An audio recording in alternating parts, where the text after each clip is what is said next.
अरे बोआयो राम का कुने लगत चिरैया, बोआयो राम का।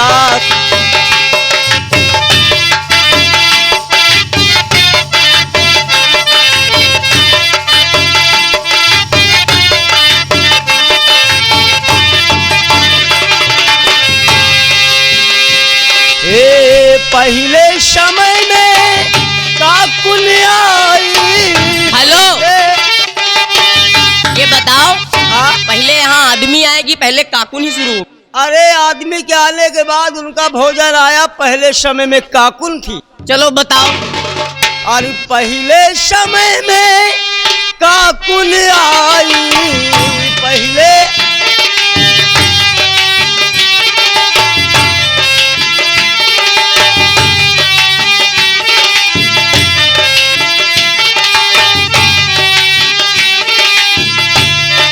मकरा के जाती पठनवा, हे कंटोप दे के गयो लगत चिरैया।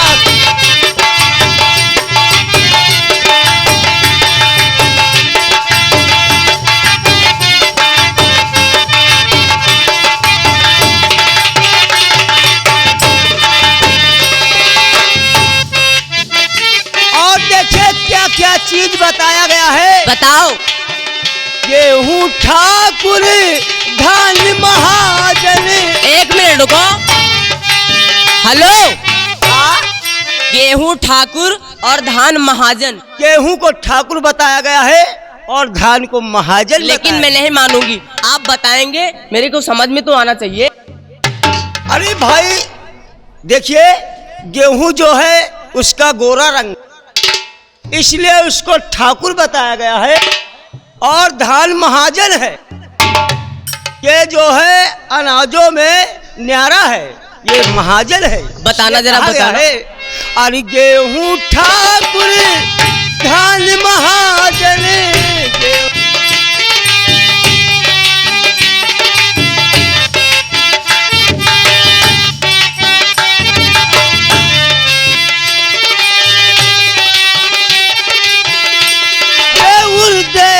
जाती बमहनवा। हेलो, अब उरद को आप बामन बता रहे हैं? उरद को बामन बताया गया पंडित, इसलिए बताया गया है। इसलिए अरे तिलक दई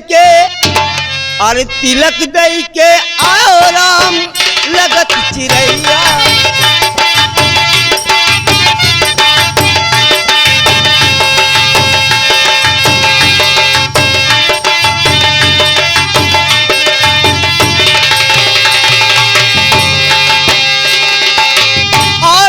क्या क्या चीज बताया गया है, बताना। ये चना के जात नौआ रान्हल ममुल खोटायो।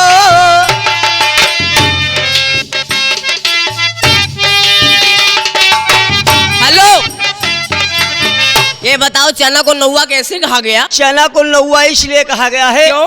जब इतना हो गया, हाँ, कहें चलो दुमुख टूर के साग खाया चले। अच्छा, ठीक। अरे चना के जात नौआ रान्हल ममुल कटायो।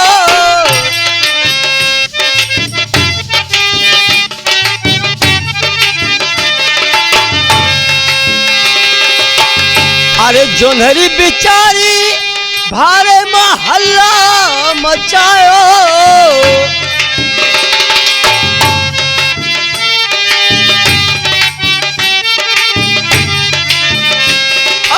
अर्शी का जाती पतुरिया। अर्शी को पतुरिया कहा गया? अर्शी को पतुरिया बताया गया है। ताना जरा। अरे अर्शी का जाती पतुरिया, हो श्रृंगार करके है, श्रृंगार करके और हम लगते चिरैया।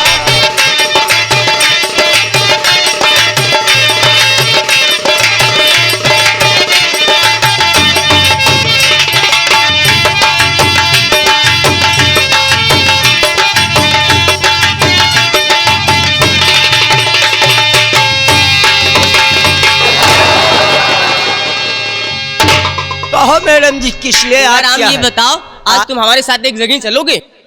आपके साथ चलेंगे। मैं आज तुमको ले चलूंगी दिल्ली। हाँ? और गंगा कैसेट से मिलाऊंगी। यानी आज मुझे गंगा कैसेट वालों की शूटिंग दिखाओगी? हाँ बिल्कुल, मैं आपसे बात भी कराऊंगी और आपका शूटिंग भी करवाऊंगी। चलो कोई बात नहीं, हम चलने के लिए तैयार हैं, लेकिन भाई आज वहाँ हम कुछ खाएंगे। क्या खाओगे? भुसावल वाला केला। केला। चलो तुमको मैं पूरा 1 दर्जन खिलाऊंगी, ठीक है? हाँ 1 दर्जन। चलो भी तैयार हो जाओ। चलो आओ।